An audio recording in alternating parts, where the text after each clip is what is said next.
Welcome to the Courageous Entrepreneur Show. This is the show that shares information and inspiration to help you break free from self-doubt, limiting beliefs, and disempowering patterns, and break through to create the thriving, successful business you dream of and deserve. I'm your host, Winnie Anderson. The show features interviews with entrepreneurs who've overcome amazing challenges to create success on their terms, and experts who share insight and practical information that can help you move past your blocks with courage, confidence, and clarity. The show is available in both video and audio formats on a variety of platforms, including iTunes, iHeartRadio, in the Google Play Store, on YouTube, and on my website at winnieanderson.com. If you like what you hear, I hope you'll share the show with others, and I hope you'll decide to become a fan of the show on my site at winnieanderson.com/fans. When you do, you'll get episodes delivered right to your inbox, along with information, tips, and resources to help you position and pre-sell yourself as the unique solution provider you are, so you can profit from your expertise while you build a business in alignment with your faith, beliefs, and values. This episode falls in the category I consider an entrepreneur's journey. I think there's a lot to learn from the path that others have taken and the mistakes that they've made, what they do differently now that they've achieved success. I particularly love to interview people who were experts in their former profession, for their employer, who then had to figure out how to position themselves as an expert out on their own, and then not just build a business, but run a thriving, successful business. Today's guest fits that description perfectly.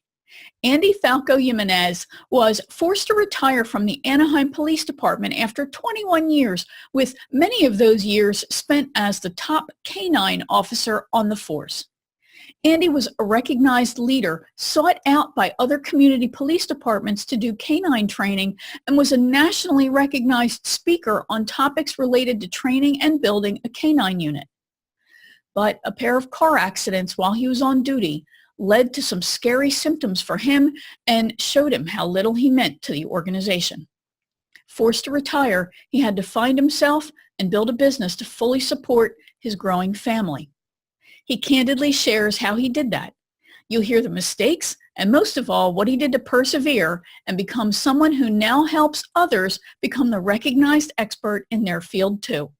So listen in as Andy shares what was so hard about leaving the police force, the hardest part about building a business based on your skill and expertise, the mistakes he made with his pricing and how he fixed them, the reason he nearly lost his house in spite of having a business that made good money, the important 3-part lesson he learned that changed his life and his business, why and how narrowing his focus led to more clients, how he built his authority status, and you can too.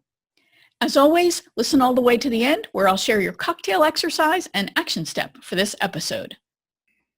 All right, Andy, thank you so much for being with me today. I'm so excited to have you here. I'm excited to be here. It took us a while to get to this point. It did. That's because you are so in demand. That's the issue. It's you. So All right. let's just dive in here, and because you have just such a fantastic, fascinating story. I want to make sure that we hear all of it. So you're a coach, you're a consultant, you got these live stream shows going on, you're this big online expert, but you also have, I know, your whole dog training thing and that sort of thing. But let's go in the Wayback Machine and go back to your first professional life, which was you were a cop, right? I was a police officer for the city of Anaheim for 21 years. I was in patrol to start, of course. That's where you always start when you're a police officer, at least here in California. I quickly got into the police canine unit and found my passion while I was there. And then we were not only patrol, but we also were narcotics detection trained. And then we were one of the very first SWAT team dogs on any SWAT team anywhere that we knew of at the time. And even LA, we were even ahead of them slightly. And so we did that. And then I became the trainer for the police department. I was a detective in sex crimes and family crimes. And then I got in a car accident.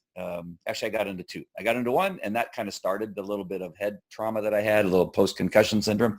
And then several years later, in 2002, actually at the night of Game 7 of the World Series where the Angels won, I got into another crash, and that pretty much ended my career. It took about 3 years for the department to kind of work through the process of saying go away.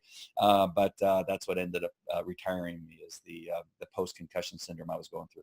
Okay, so a couple of things there I want to visit is, were you always a doggy person? What led you to get into canine work? Well, I don't know if I was a doggy person, because actually the first dog I had as a pet, I probably wasn't the best pet owner as a 9-year-old.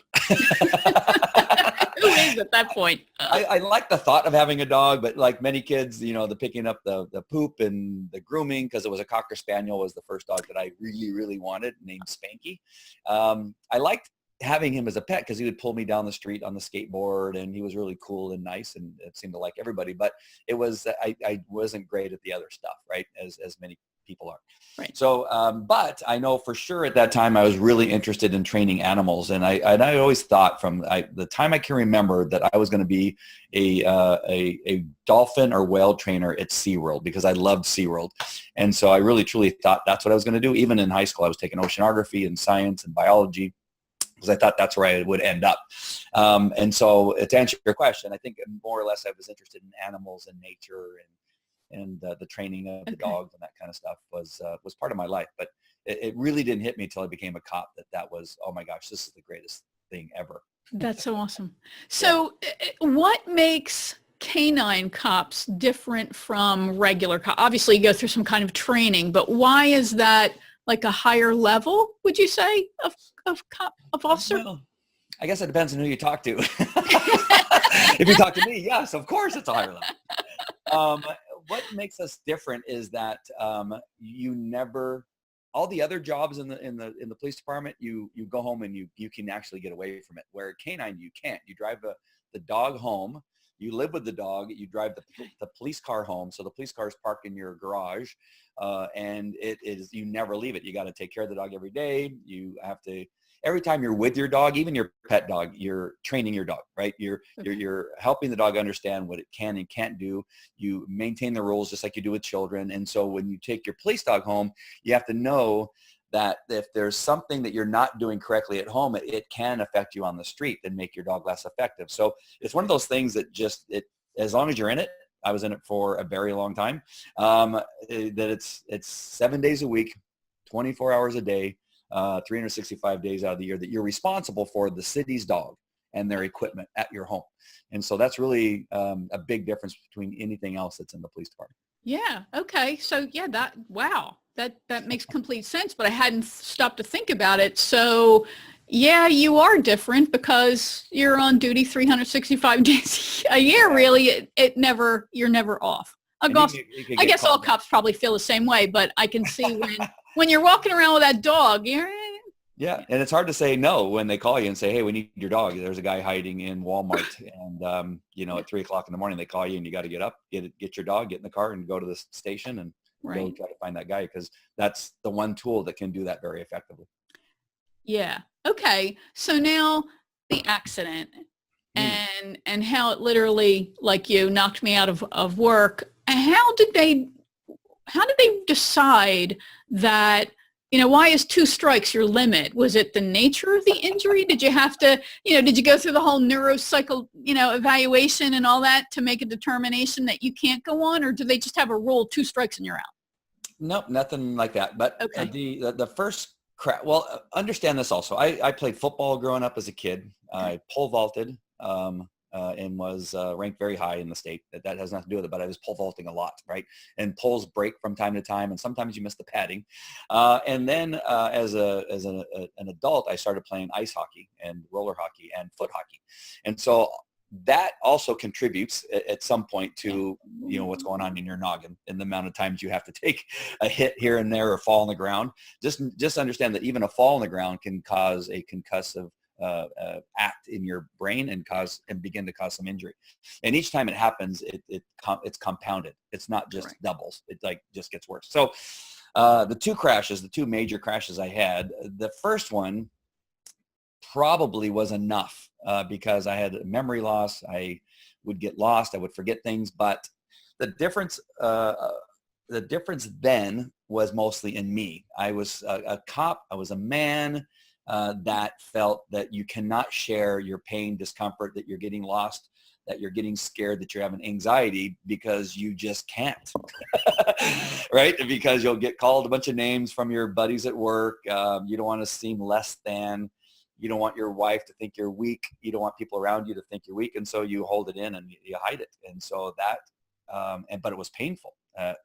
Not painful as in it hurt, but painful that I was having, and anxiety is painful, right? Because there were times I believed I was going to die there was nothing happening, right? Nobody had a gun to my head. I just believed in my heart that I was going to die, and I didn't know how to control it. And I hid it for a very, very long time. And then it was the second crash that I finally said, okay, I can't do this anymore, because now it's worse. I mean, now Okay. I'm seeing the people that I've had, a guy shoot himself in front of me while I was talking to him. I had a baby that was on top of their mom who'd been stabbed 21 times by the boyfriend, and the baby was all full of blood trying to wake up the mom. And then a baby who died in a fiery incident with a vehicle who was strapped in their car seat and couldn't get him out. And so those things became part of my daily life.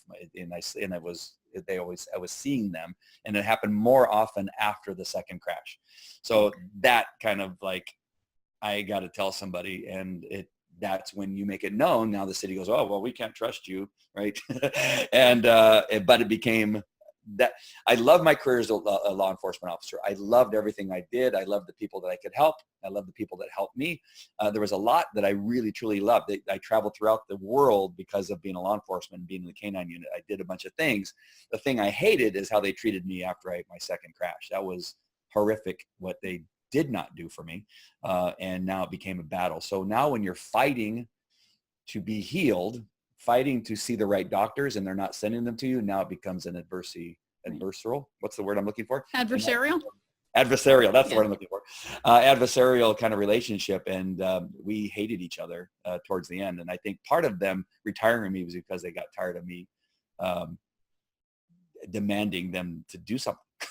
Yeah. To actually give you the care you needed. Yeah. And that wasn't really the police department, right? Now you're in the hands of City Hall.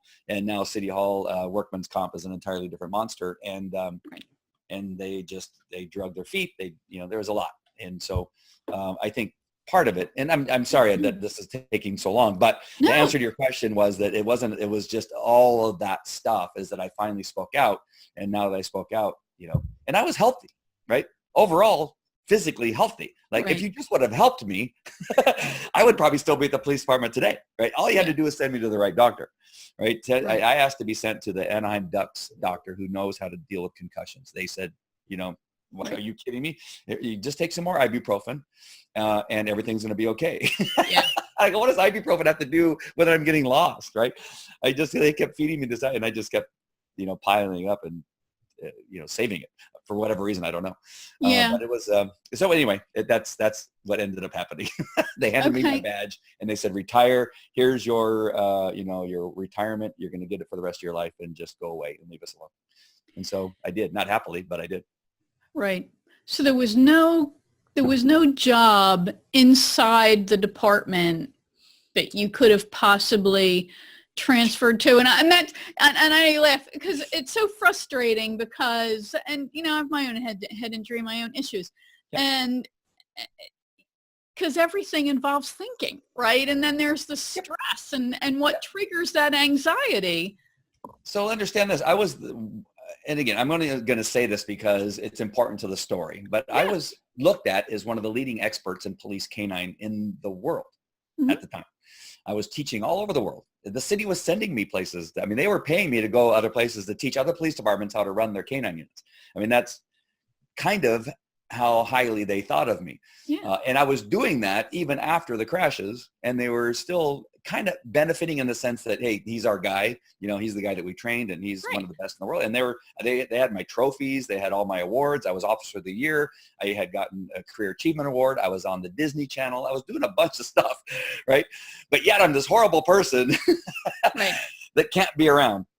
And so, yes, there were other jobs I could have done. It wasn't anything. I didn't have to carry a gun, right? I could have done, I could train dogs without a gun if you felt it was unsafe to have a gun, right? I could have done a whole heck of a lot of other things. So I was not prepared for that retirement. It was not even on my vision board of like what I'm going to do next, right? It's just suddenly the chief called me up the office and says, okay, here's your badge. And I lost my cool a little bit. No.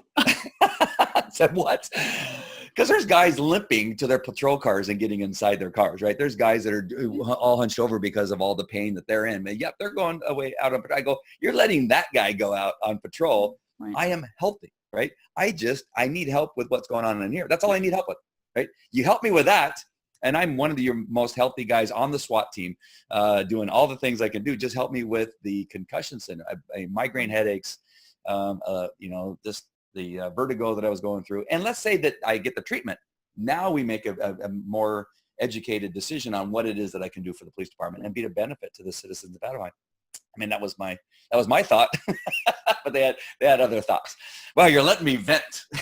No, I think that this, and I'm glad you're doing it, because I think this is an issue that too often career changers, whether you're accidental or intentional, I don't know that we really fully give enough thought to what happens that last day when I turn out the lights and I drive home and I wake up the next day and now I'm technically not the same person.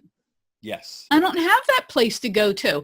The first week, I tell people, the first week it's going to feel like you're on vacation, right? Maybe even the first 2 weeks, that really big vacation. But after that, the third week, now you're like, wait a minute, I'm supposed to go to work, right? There's this element of feeling lost. At least maybe I'm projecting, but there's an element of feeling lost. So I think there's an identity issue, and then. Yeah, I had a pregnant wife at the time. I was only getting half of my salary. So my salary was cut in half instantly. Instantly, right. And yeah, it was a pretty weird time. There's no other word. But I got in my car and I'm leaving this police department after 21 years. And that's your identity, right? That's your identity. I remember having a conversation one day at the gym, actually, with my workout partner who was an engineer, and she was late to our workout that day. And after the workout, while we were changing, she said, she told me why she was late. She gotten laid off. We worked out with a boxer, a former professional boxer, which was the perfect workout for the day you get laid off, right? Because you need to pound something. Yeah. So she's telling me as we're changing that I got laid off, and she said, what am I supposed to tell people now? Who am I? Like, well, you're still you. You just, you are an engineer. You just happen to be an unemployed one, but you're still an engineer.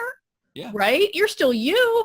And I think that in the United States, especially, our profession is our identity to a large degree. And then what? Right? And then what? So what was and then what? How did you figure out that what the heck you were going to do? Because you certainly, as you say, you got a wife who's pregnant. You're a guy. Let's just be, come on, you got to, there's that element of, I must take care of her, I'm going to bet, right? Yep. Yeah. So how did you figure this out, what you were going to do? Well, there's a couple things that come to mind right away. And one of them for sure is that I was already being paid to help other people with their dogs. Other police departments were paying me and that kind of stuff. So I already had something kind of started. And that was one of the things the chief said to me when he says, well, just go ahead and do your dog stuff that you're doing. I said, but the reason I do my dog stuff is because I'm a canine guy in a police department wearing a uniform and gun and doing what it is that I'm teaching them to do. It's like you see that connection and how that all works, and now you've taken and cut that off. And so there was the, you know, at least I did have something to kind of fall back on. I had this expertise that the department had trained me to do. And so I was lucky in the sense that I had that, but it was missing what I thought was the most important part. And I thought it was going to completely destroy me. The other thing is, you know, being a police officer, there's some, you know, some confidence that you have to have as a person, a man or a woman, to go and be in law enforcement to a certain extent, right? To be able to walk into a room full of gang members that are possibly armed, and sometimes doing it by yourself. There has to be some sense of confidence to be able to do that. Either you fake it or you actually have it, right? Right. And so the bad side of that is that you think you can do anything, right? I was a cop. I had to get in shootings. I sent my dog after people. I was in 130-mile-an-hour pursuits through the streets of Southern California, and I've survived. And so I can run a business, right? No, you can't. Yeah. Yeah. They tell you that it is so completely different. So I thought, well, I'm just going to run a dog training business. I'm going to have employees. I'm going to figure it all out, and that's going to be what I'm going to do. Well, the good news is that the system of dog training that I had created over the years of being able to travel all over the place and learn from a bunch of really smart people, is the system was fantastic. And so the system of dog training that I created is what carried the business. Okay. It wasn't my business skills. I would be a multi-millionaire if I had been a better business person, because we had $1 million years in training the dogs. $1 million years. I mean, crazy in the dog world, that what we were doing, and in the facilities that I had, and the people that we had coming to us from other countries and other places and that kind of stuff. But running the business was not my superpower. So I'm not a multi-millionaire. As a matter of fact, I almost lost my house at one point because of how crappy I ran the business. So I think I threw in a bunch of things in there, but that's kind of what happened after I retired. I thought I could, well, I'll just be a dog trainer. I'll create this business. The good news is the system was good enough to carry us, but my business skills are almost destroyed us. Yeah, no, I think, and again, and one of the many reasons why I adore you is the fact that you're going to be honest. And I'm so happy that you are being honest and just being you, because I recently asked a question on Facebook. And I said, what's the one thing you know now that you wish you knew when you started whatever that thing is that you do? And I would say almost universally, people have said the business skills. I'm great at the thing, right? Yeah. I excel at it, and I love it. I could do it 24 hours a day. Yeah. The problem is that the bills got to get paid. I got to decide to use this technology tool. Is it the right tool? Then I got to pay for it. And then I got to make sure I'm still marketing. And they talked about this. It's the management, the business end of doing the business. It's not doing it because I'm great at it. Yeah. And the one thing is, the one thing you're great at, you hardly do when you become a business owner. Boom, right there. I wanted to be a dog trainer. I didn't want to be an accountant. I didn't want to be a marketing person at the time. Right. I didn't want to be the janitor. I didn't want to be the guy picking up the dog poop in all the kennels. I didn't want to be, there's none of that I want to do, but I do more of that and a little tiny bit of what I'm good at. Right. That's exactly right. Yeah, really well said. And I think that also speaks to why you can't undercharge. Because when you look at your billable hours, right, there's only 24 in the day, and I got to sleep for at least 6, right? So what else am I doing? And there are days when nothing I'm doing is revenue generating, right? So you've got to make sure that you price to cover all of this time that you're spent doing other stuff because you're not doing it. Yeah. That thing you just brought up about what you charge was probably one of the big, I've had a lot of big moments over the last 6 or 7 years. But that was one of the biggest moments that I got through a counselor at, oh my gosh, the name is escaping me, SCORE, which is the business administrator what's it called again? The SBA, they'd have SCORE, yes. Small Business Administration, yes, Yeah. has SCORE, which is a bunch of retired business owners who really just want to help new business owners learn how to run their business. And so I discovered it. Somebody told me about it and said, hey, it's free. You can go and it can give you advice. And because I knew, I finally realized after about 10 years that I suck at this thing calling, I'm calling myself a business owner and I suck at it, right? And so I went there, and one of the first things he told me, he goes, okay, let's talk about your pricing structure. What does he do? What do you charge? I charge this. He goes, what if somebody says they can't afford it? Well, then, then I sometimes will like take about 10% off, or I'll cut it in half. He goes, what then? What if they can't afford it then? Well, then I try to figure out if I can maybe break it up into payments over a long period of time. And he goes, okay, well, there's your biggest problem. Right. Yeah. He goes, are you the best at what you do? I said, and again, this is back again where I'm trying to figure out how it is that I can actually say that I'm really good at what I do without sounding arrogant. Like, to me, saying it sounded, I couldn't do it. So you go, are you the best? I go, well, kind of. I mean, a lot of people really like what I do. Are you the best at it? I go, well, yeah, I mean, they hire me. And he's going, all right, no, listen to me. You're the best, right? From what I see on your resume and your CV and the television that you've done and all the stuff that you've done, I just looking at this can tell that you're one. If you're not the best, you're one of the best. And I said, okay, yeah. He goes, well, you need to start acting like it, and you need to start charging like it. And number two, you need to set your prices at a level that show people that you are a leading expert in what it is you do, right? You can't be astronomical. But if you're too low, then you're not valuing yourself and what you have in your expertise and the years that you've taken to develop this expertise. And so you need to change that price. And then lastly, you never change your price. He goes, quit whoring yourself out is what he told me. I'm just saying what he told me. He said, you're whoring yourself out. You just keep lowering your price until you're not making any money. I said, at some point, you're actually paying them to come and be taught by you. Right, at some point. And so he goes, set your price, make it higher. Don't change it. It's never about the price, just so you know, is what he's telling me. Never about the price. It's about who you are. It's the relationships you build and show that what they're paying for is valuable enough for them to pay the amount that they're paying you. And that's all you need to do, and over deliver. And so from that point on, I go, oh my gosh, I've not lowered my prices. That's awesome. He really put me in my place. But and I think, you know what, again, I think you bring something up that so many of us wrestle with. One, it's owning our excellence. Yep. Right. We don't want to be arrogant. He wasn't telling you, go stand on the corner of Broad and Main and tell people, right, that you're an expert. No, it's just the two of you. But we hesitate to even admit that. So owning your excellence and pricing for that excellence, it's important. All right, so we could go on for days probably just about this whole pricing versus management issue. And so what did you do?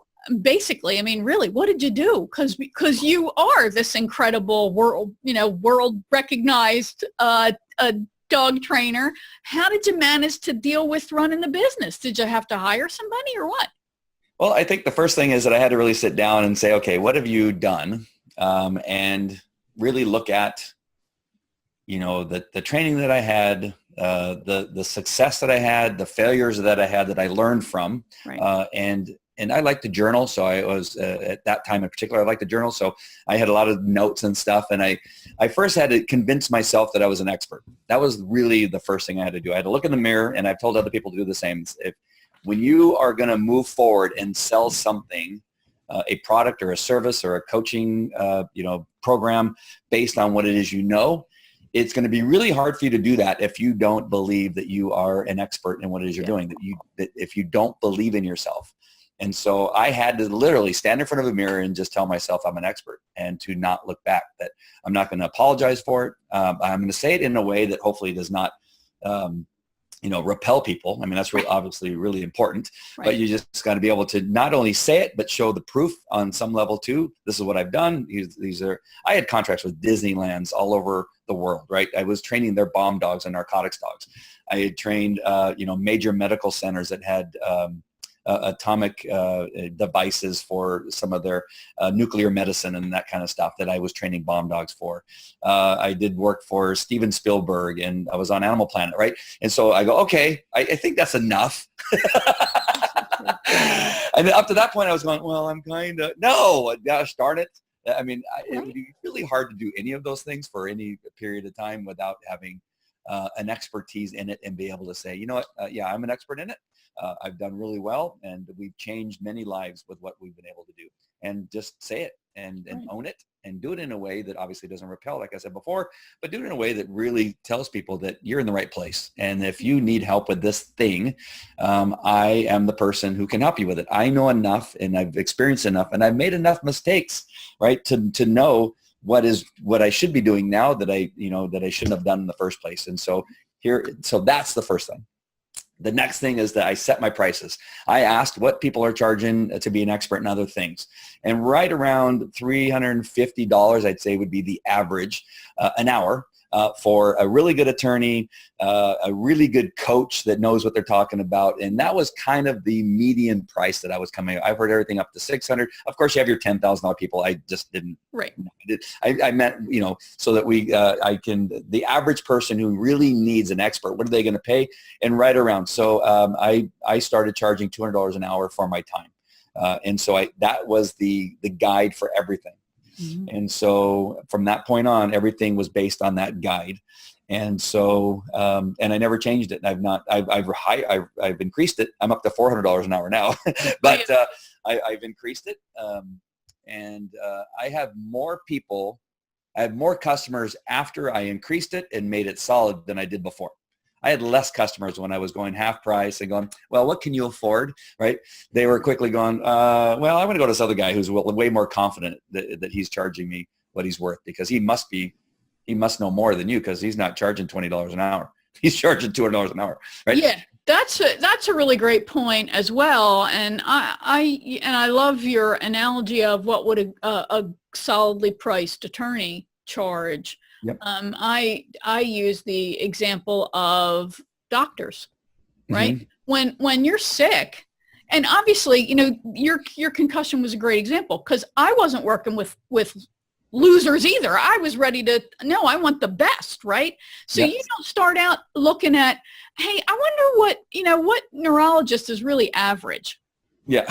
No. Discount neurologist. Right. Discount neurology. No, I want to go, just like you wanted to go to the guy who treated the ducks. Yeah. I'm seeing somebody now, and it's just for my leg. It's for my hip. It's not even my brain. Right. It works with the Buffalo Sabres, because I do have a head injury, and I want somebody who understands the whole body. You want to work with an expert. So do your clients want to work with an expert, and charging expert rates is part of what says I'm an expert.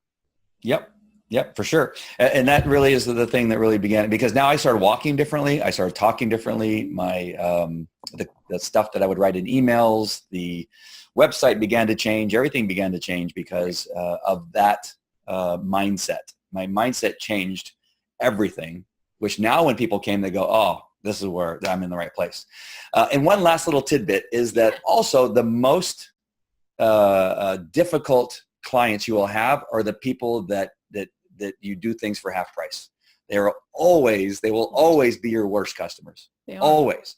Yeah. And I don't ever say never or always for anything, but I know for sure whenever I've given a discount or done it for free, pay me later kind of thing, they cause me more work, more heartache. They're difficult, and they'll be the first ones to write a bad Yelp review. They'll be the first people to write a bad review on your Facebook page. Just don't do it. Don't compromise. And especially don't do free.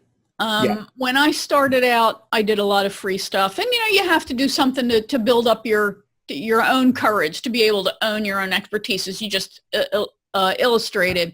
But I also I started out after my career in human resources. I started out doing career coaching, and I would have organizations that would say, oh, will you donate a gift certificate for a wrap? I'm like, this really isn't the kind of thing that somebody goes to because they want it in a raffle. They've got a drive to do it, right? So I'm like, all right, I'll do it, right? No, make a policy and stand by it, right? So I did it. I actually had somebody call me 2 years after, and because I put a date on it, right? Expires, must be used by. He called me 2 years later and said, I don't care what it says.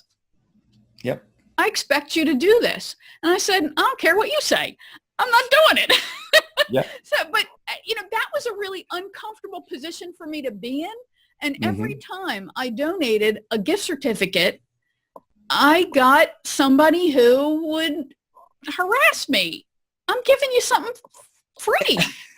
I don't understand that. There's like a doctoral thesis, I swear, could be written on this, but there must be somewhere, somebody. Yeah.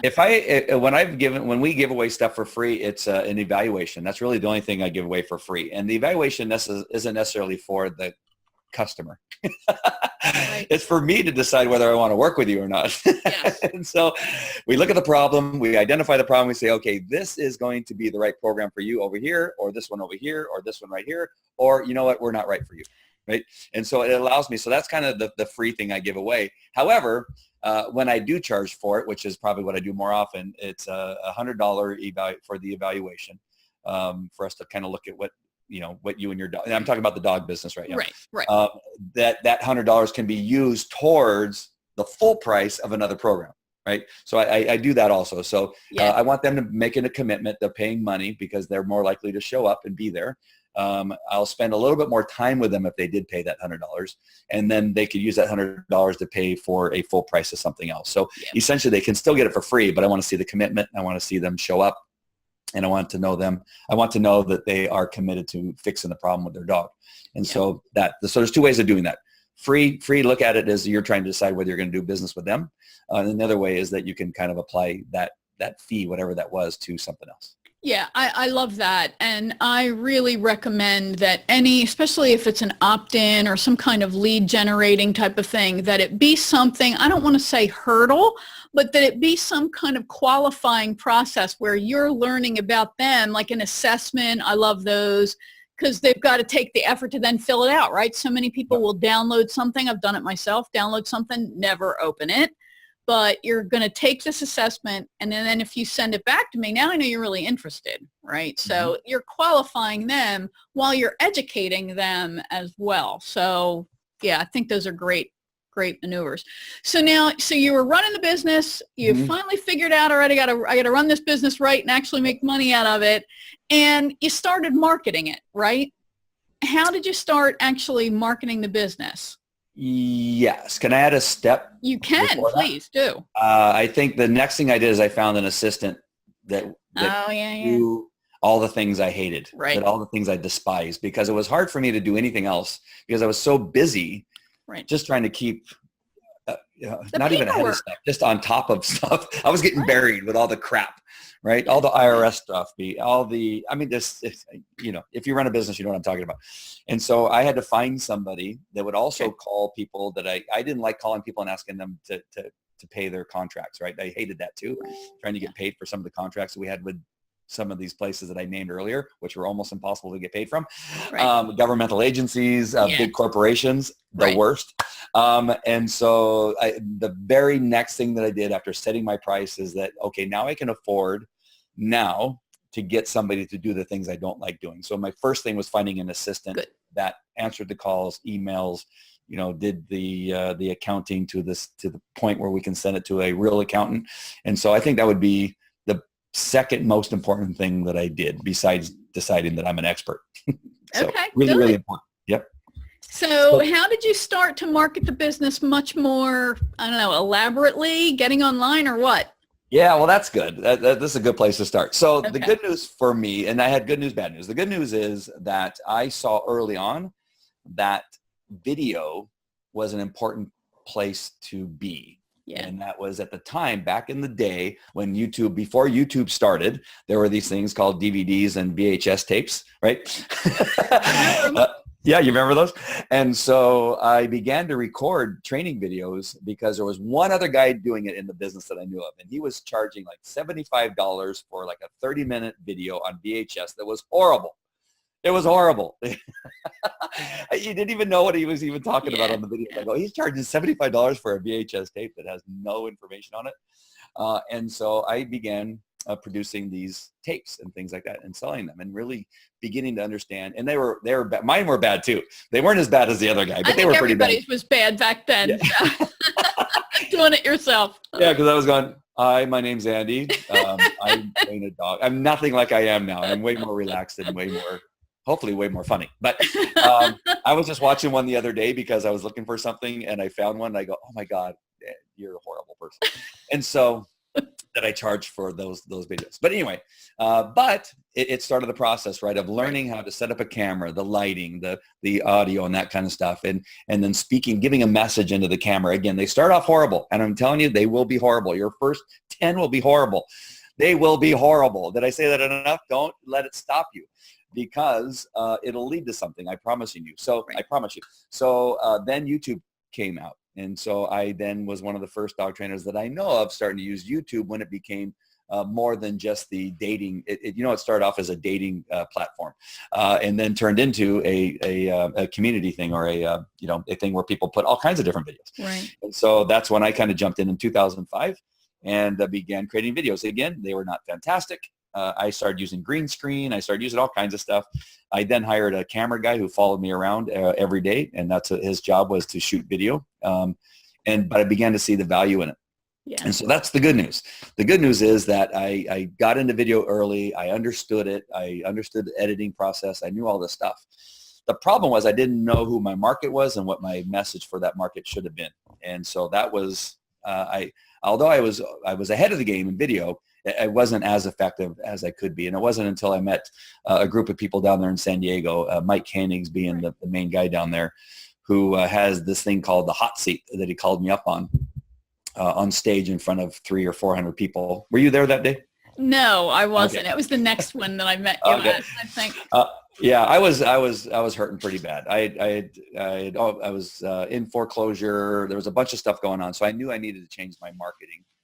And if I was going to make it in business, I needed to understand this aspect, because I'd figured out most everything else. It was just that I wasn't marketing to the, well, I didn't know that I wasn't. I thought I was doing a great job. I was like, well, look at my website. And he looks at it and the video. So I'm trying to sell to pet dog people at this point, right? But my website, you go to it, there's a police car chasing another car. We're swerving on some empty lot somewhere, and the guy skids out, and then the decoy wearing the equipment runs into a building, and I send the dog. The dog tackles him and bites him. Rawr! And yes, we can help you with your pet dog too. And they're looking at it, they're going, I don't get really? it. If I was a 60-year-old woman who has a dog who's peeing in her house and I come to your website, do you think that I would think, as a 60-year-old woman with a dog that's peeing in her house, that I'm at the right place by looking at your website? And I go, yes. I go, look at how fantastic I am with my dog. I mean that's what I'm thinking in my head. And then I go, well, now that you say it that way, no, I guess not. And so that's when I began to learn about your market and your message and your media, and understanding all of that when you're targeting a specific narrow, not huge, like I thought that I was selling to anybody that owned a dog. And they said, no, you're not. You're not. On your pet dog, you're selling to a very narrow type of person, right, who's looking for a specific thing. And if your website doesn't speak to that person in that place at that time, then they're going to go somewhere else. Right. So understand what it is, who you're marketing to, who is your market, right? And then base your message on who your market is, and use the media that they're going to use to watch that message that you're giving them, whether it's video or written blogs, or it's a book, or it's whatever it is. You need to understand that and make sure you're where they are. And in many cases, Facebook was just getting started kind of about back then. And so, but right now for pet dog people, it's mostly in Instagram and Facebook, I'd say, together, because people love to take pictures of their dogs, right? And so that was a complete shift. And I was going, oh my gosh, what a moron. For 10 years or so, I thought the guns and the car chases and the explosions and the rappelling with our dog out of the helicopter, I thought that was the thing that people with their pet dog would be like, oh yeah, then for sure he can train my pet dog. And no, they were like looking at it and going, oh, I'm in the wrong place. Let me go look for Uncle Matty in Los Angeles. And so, wow, I go on tirades, don't I? I'm so sorry. No, you know what? I think that was a brilliant tirade, because that's really the essence of marketing, right? You've got to have the right message. And Dan Kennedy is famous for message market match, right? And it really does come down to your message and who wants what you're trying to communicate. Yep. That's really what it is. Down. And people want to be so broad. And I was one of those people. So I'm not saying anything that I'm not taught, that I know that what I'm saying is true, because I say everybody who has a dog is my customer. No. Right? I only want people that can pay. Number one. I only want people that are going to follow through, and the people that follow through then give you good testimonials. People follow through, then they can change in the relationship between them and their dog, right? Yep. And I want people to understand that if you have a dog that's aggressive, I have a program for that. And so when I'm talking about people with dog, that's a very narrow, right? Yes. So when I'm talking to them, I say, do you have a dog? Do you have a love-hate relationship with your dog?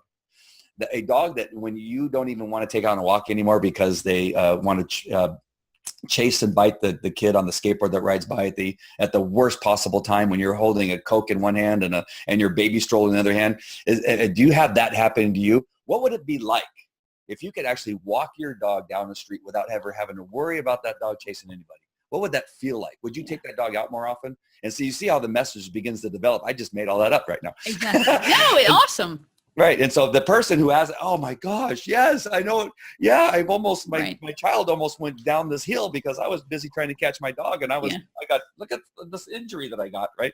Yep. And I get all of those people because that message is very narrow, specifically for that type of person. Yeah. I just gave myself the chills right now. and that was awesome. It's an awesome illustration. And I think that this concept, it's another one of those super important things that we resist. Mm-hmm. And it's almost counterintuitive, right? We're thinking, I need more clients, not less. What are you, nuts?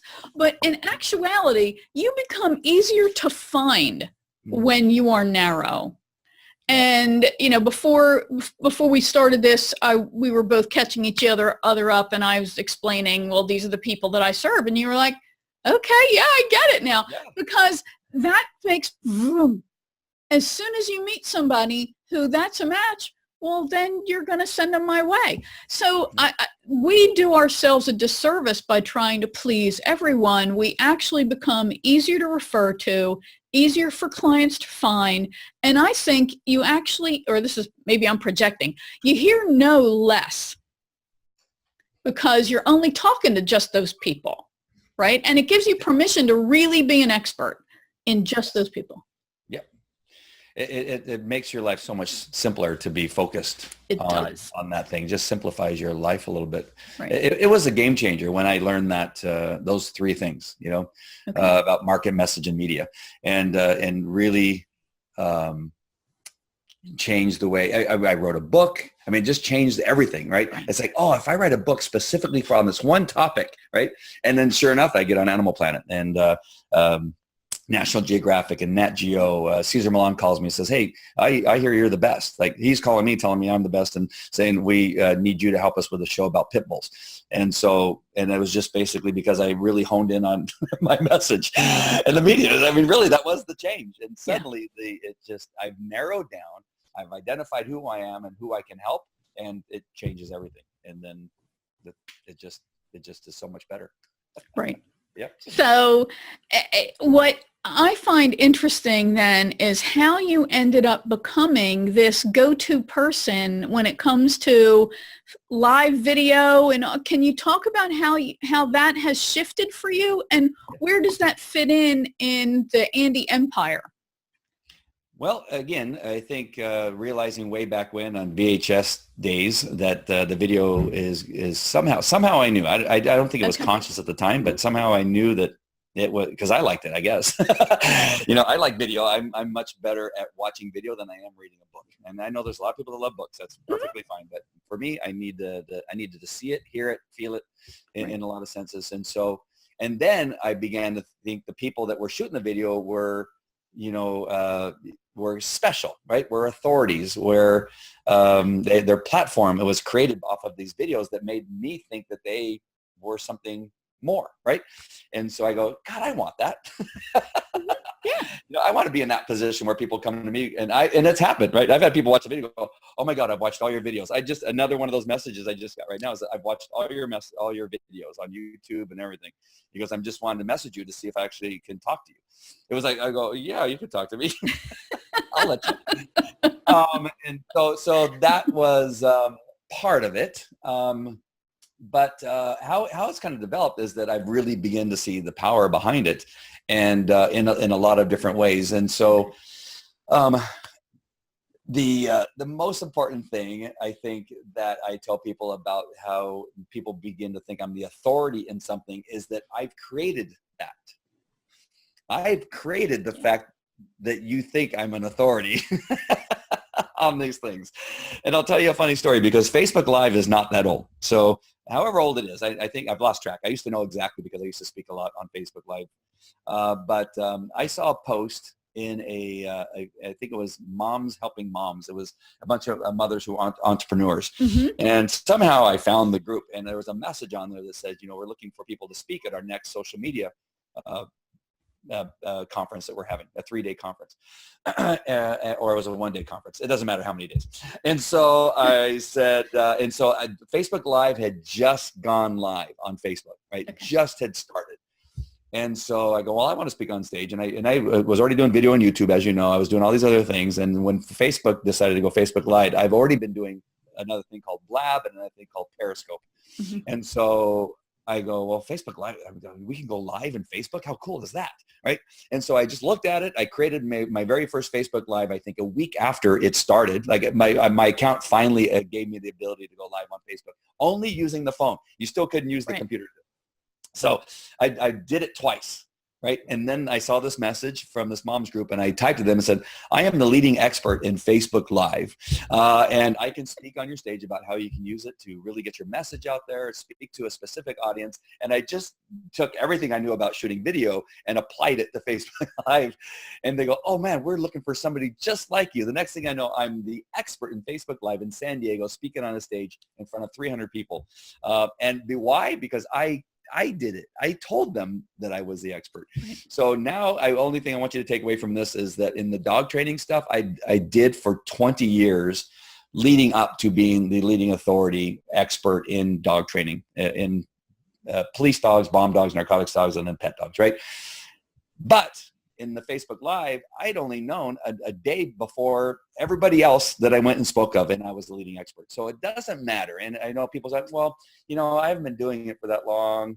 I wasn't classically trained to do this or the other thing, right? That's why I can't do it. You lie to yourself and you give all kinds of excuses not to do something because of the time. I was able to become a leading expert in Facebook Live just a day before anybody else on the planet and speak on the stage on the subject matter in San Diego as leading expert. And so much of what you asked me about right now is because I've created it through writing books, through changing my message, through finding out where my market is and speaking to them and charging, an appropriate amount for somebody who is an expert should charge, and then maintaining that price. So it's all of those things. And now having the confidence to tell people that I'm an expert. And like I said, I told them I was an expert in Facebook Live because yes, I was. Because it was only been around for a couple days. Yeah, so who else is one? I mean, yeah, people to get. Yeah, exactly. At the time when I went on stage, I can't believe how many people after I got off stage go, what's this thing called? It's called Facebook Live. Where? It's on Facebook? Yeah. Like nobody knew. Right? And so, yeah, I was this guy who was like, yeah, you don't know about this thing? Are you kidding me? And so, yes, I became an expert in Facebook Live because I told people I was. Right. Yeah. And again, own it. I mean, it's the skills that you already had and you embraced it and you were able to figure it out and talk to people who consciously did not know but wanted to know. So you were the expert. Absolutely. Yeah. So now so you've actually built this additional, I'm going to call it a line of revenue, an additional revenue stream where you actively teach other people how to do this, right? The technology behind it and the how to put their videos together. Tell us a little bit about that, what it is that you do for other people. Well, when just to kind of tell you about me a little bit, is that when I was in detectives at Anaheim Police Department, it was before a lot of these other things. So it was back in the 1900s, and so At the time, I had the most current phone, the most current pager, the most current whatever, right? And so they called me Inspector Gadget. So just know that about me, that I love technology. I love gadgets. I've always loved it. And so now we come to this space here where I'm at today, just knowing that's kind of one of the things I love doing. And so what I have done, I created just about everything in relationship to the dog training business that has got us to a successful point where we have trainers all over the planet. I have trainers in Argentina, in Europe, and I have them here in the United States who are using our system and training other people. So I take everything that I did to create that, which was, again, creating, finding out who my market was, my messages, the media that I'm going to use. I began to write books, which gave me more authority. I began speaking on stage. I got on television because of the stuff that I did in relationship to books and that kind of stuff. And so what I've done is I go, that worked for me in the dog training business, but you know what? It'll work for anybody. It'll work for a chiropractor, or it'll work for a dentist. It'll work for a bricklayer. If you do it right, you can actually become the leading authority in that thing, no matter what it is. A backyard chicken raiser, or a home gardener, or with the bath bomb girls that you talked about. They're doing the same thing, right? They're taking this thing and they're setting themselves up as the leading authority in that thing. And so that's what I help people do. So I've taken all of the stuff that all the knowledge I've gained from doing what I'm doing, all the mistakes I made, and teaching people how not to do that, and hopefully protecting people from making that mistake. And now we teach people how to do it, and we created a mastermind group behind it that really its basis is in book writing and publishing and that kind of stuff, but it does go off into the other areas that I just spoke about. And so that's what I do now. Okay, so what you're really talking about is helping people really build a platform of authority, right? Yes. Where they become the visible, recognizable, obvious expert in a particular area of focus. That's because it could be an expert who's never thought about writing a book, or thought about writing a book but thought they can't, right? And so we start from there. Or you have people that have written a book, but now they don't know what to do with the book. Like I'm a best-selling author, and now what do I do? Right. Yeah, writing the book is easy in comparison. Yeah, as we all know. Yeah. Oh, you mean I have to stand up in front of people? Well, that would be kind of an important thing to do if you can, get around your fear of doing that. Let me help you get through your. So I teach people about that. Again, I come from a place where I was completely fearful. I couldn't stand up and read in school, right? I would pee my pants. I was that nervous and scared about doing it. And so I know that feeling of doing that. I spoke in front of 800 people at Caesar's Palace in Las Vegas, and I was a little fearful of doing that. Yeah. The good news, I had a dog with me, and the dog did most of the work and made me look really, really good. But that fear that I had going up that very first time, going on that huge stage with it was standing room only. I'll never forget it. And I was just like going, wow, I can't believe I'm going to stand up and do this, and had to do it. So I know that feeling, and I know how to get people past it and get them started. So so we help people do that.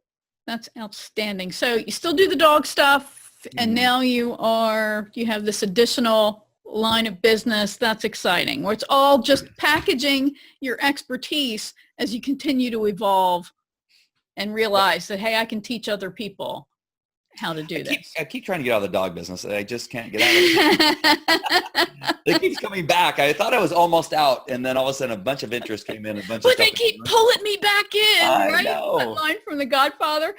Andy, I could go on for days with you. Love you so much, and you have such great information to share with people. I really appreciate your openness, your honesty. Let's tell everybody where they can go to learn more about you and about this mastermind program if they're interested in learning more. Well, I think the best place right now to find all the stuff that I'm doing in relationship to helping entrepreneurs is the Facebook Live TV show, and it's FB Live Facebook show on Facebook.